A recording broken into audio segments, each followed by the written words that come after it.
مشاهدونا الكرام، أسعد الله أوقاتكم بكل خير. نشرة الأخبار من الفضائية الإريترية أقدمها لكم مريم إبراهيم، وأبدأها كالمعتاد بأبرز وأهم العناوين.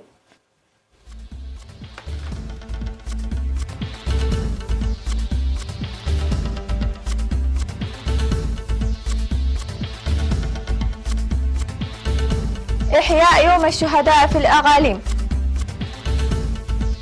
الإريتريون في المهجر يحيون ذكرى الشهداء. جهود لتعليم الأطفال غير المندوين في المدارس بأفعبت. واشنطن تحذر الرحلات الأمريكية في المجال الجوي الإيراني. الأوروبيون يعتسرون في اختيار خلف اليونكر ويقررون عقد قمة جديدة. آلاف الجورجيون يحتجون على زيارة وفد روسي. أهلا بكم. أحيت الأقاليم بالبلاد يوم الشهداء بإضاءة الشموع وأنشطة نفير في مقابر الشهداء ومسيرات الأقدام وبرامج ثقافية فنية. وفي إحياء ذكرى الشهداء التي جرت في مدينة كرن على مستوى إقليم عنسبة، تجمع المواطنون في مقبرة الشهداء بمنطقة عونة عبر رحلة على الأقدام.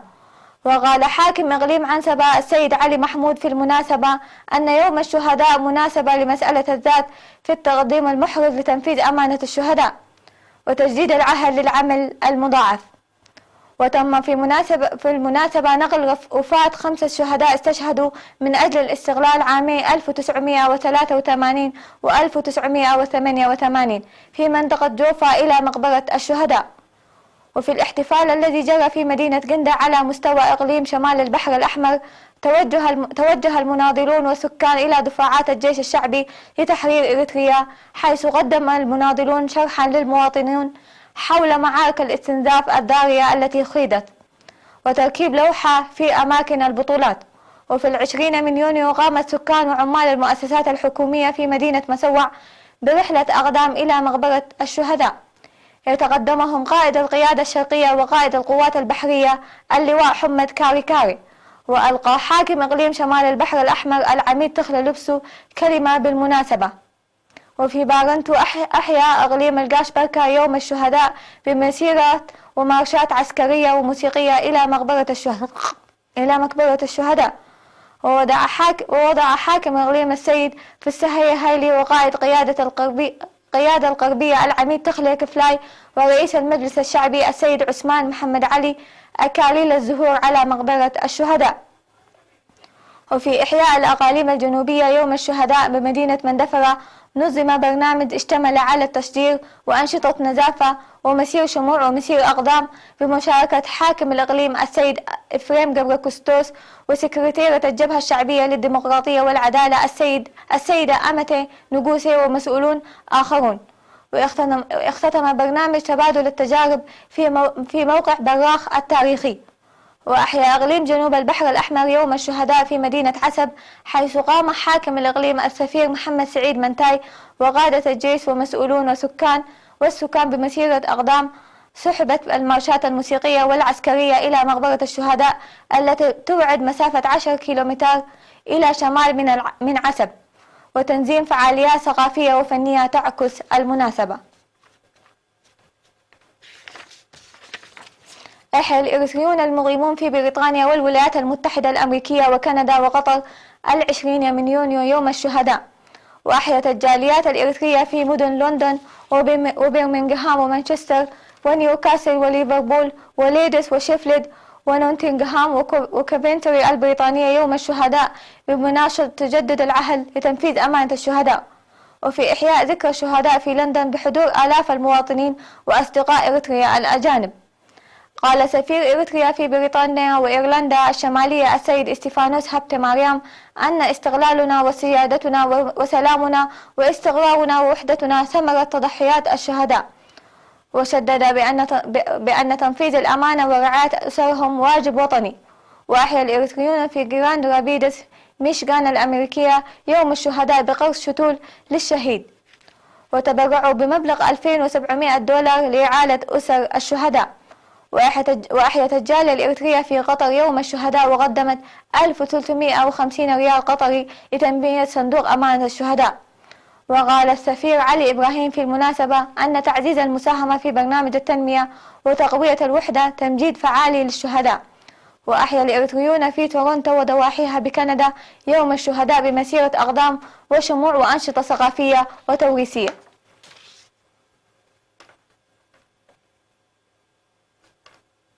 احتفل أعضاء مركز تدريب الخدمة الوطنية والتدريب المهني في ساوة بال20 من يونيو يوم الشهداء.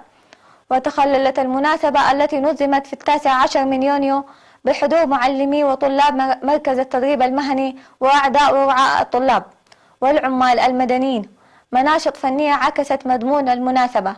وقال قائد مركز التدريب الخدمة الوطنية العقيد دبساي قدي في المناسبة أن 20 من يونيو يوم تجديد العهد، مذكرا لتعزيز دور جميع المواطنين ليزدان ويزدهر السلام الذي جاء بالصمود والتضحيات. وأوضح بأن نقل القيم المكتسبة في مسير النضال إلى الأجيال وضمن المستقبل المشرق من وصاية الشهداء، وتحمل أكثر المسؤولية للشباب الذين هم المستقبل، داعيا للعمل الوعي في الرؤية الوطنية المبنية على أساس المتين.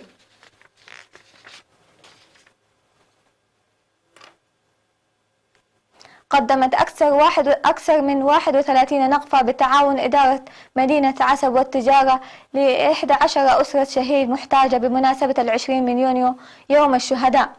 وأخذ أعضاء الجبهة الشعبية للديمقراطية والعدالة والاتحاد الوطني في مدينة مسوع مسؤولية كفالة 3 أسر شهيد في مناسبة نظمت في 18 من يونيو. وقام سكان عدباري بمديرية مندفرة بحرس مزارع 16 أسر شهيد يوم 18 من يونيو.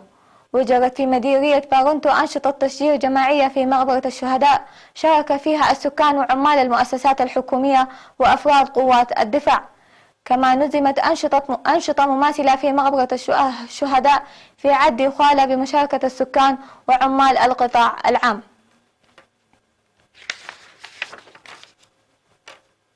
قال مسؤول مدارس مديرية أفعبة الأستاذ محمد علي إدريس أن جهود تبذل لإلحاق الأطفال غير المندوين في المدارس إلى مائدة التعليم. وأوضح عن إعداد خطة ل3 سنوات لتعليم الأطفال عبر برنامج عريوم للالتحاق برفاقهم والمدي قدما في التعليم. وأشار إلى افتتاح 5 رياض أطفال هذا العام ليرتفع عدد رياض الأطفال إلى 9، موضحا وجود 600 طفل في عمر التعليم لكنهم لم يذهبوا إلى المدرسة، داعيا أولياء الأمور وإدارات الضواحي للتعاون لمشاركتهم في التعليم. وذكر عن وجود 22 نقطة تعليم للكبار تستقبل 2461 طالب وحوالي 500 طالب في التعليم المسائي للمرحلة المتوسطة و127 طالب في المرحلة الثانوية، إضافة إلى 2118 طالب يدرسون في برنامج عريوت في 18 نقطة تعليمية.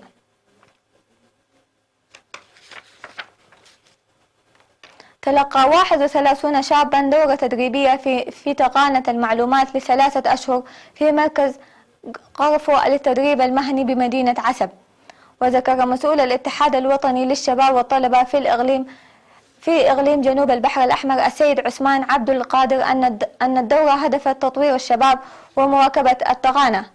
من جانبه أوضح المدير العام لقسم الخدمات الاجتماعية في الإقليم جنوب البحر الأحمر السيد محمد علي سيرو أن الدورة التدريبية تعتبر أولية وعلى الشباب تطوير القدرات المكتسبة بالعمل والقيام بدور مؤثر.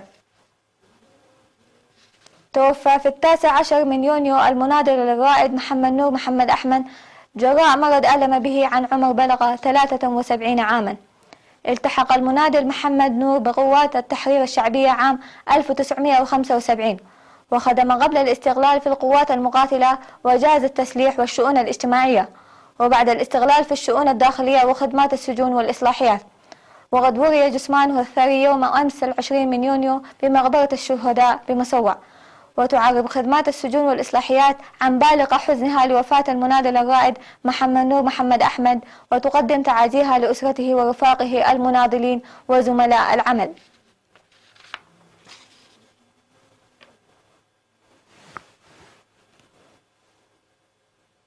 مشاهدينا، تلك كانت أخبارنا المحلية. فاصل قصير ووافيكم بالأخبار العالمية، فابقوا معنا.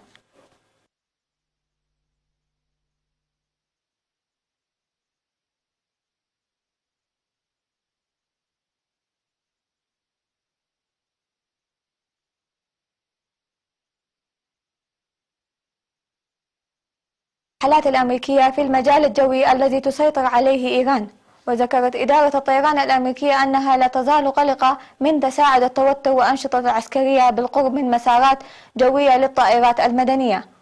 وكانت تقارير صحفية أمريكية قد أفادت بأن الرئيس دونالد ترامب أقر تنفيذ ضربات عسكرية ضد أهداف إيرانية كرد على إسقاط الطائرة، لكنه تراجع عن قراره.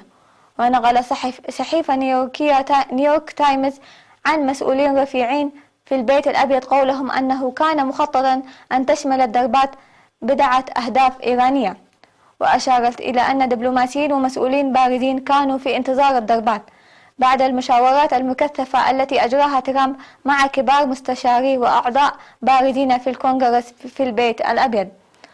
هذا وحذرت الأمم المتحدة من مغبة أي تصعيد عسكري في منطقة الخليج على خليفة إسقاط طائرة أمريكية مسيرة، واتهامات متبادلة بين الولايات المتحدة وإيران بشأنها.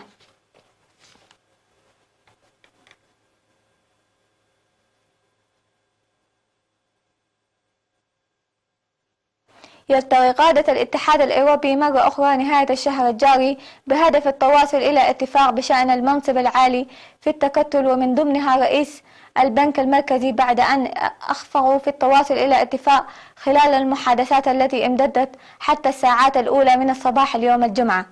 واجتمع قادة دول الاتحاد وعددها 28 في بروكسل في مداولات سرية لم يسمح فيها بحضور المساعدين أو الهواتف، غير أنهم لم يتوصلوا إلى اتفاق بشأن ما يجب أن يقود التكتل خلال السنوات القادمة.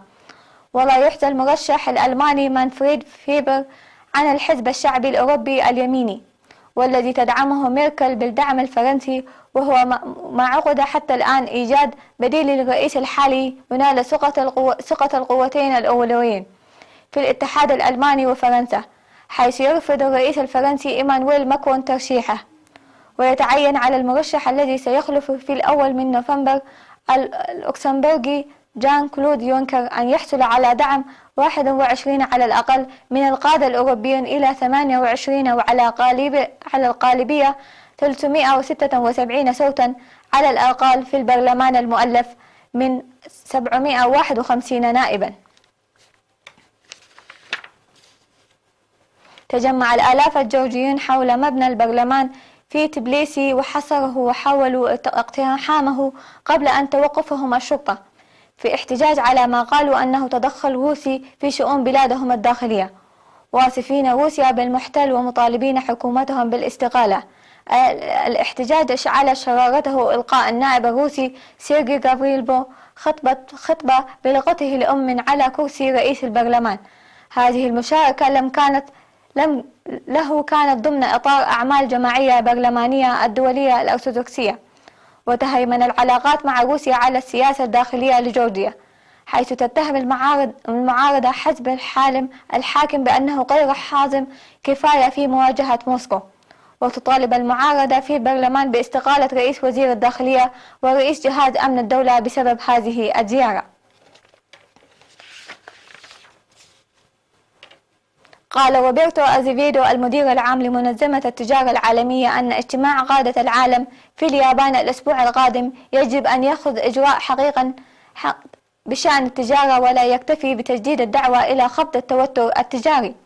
وأبلغ أزيفيدو صحفي رابطة المراسلين المعتمدين لدى الأمم المتحدة في جنيف أن اجتماع بين الرئيس الأمريكي ودونالد ترامب والرئيس الصيني شي جين بينغ خلال قمة مجموعة ال20 في أوساكا سيكون علامة محل ترحيب.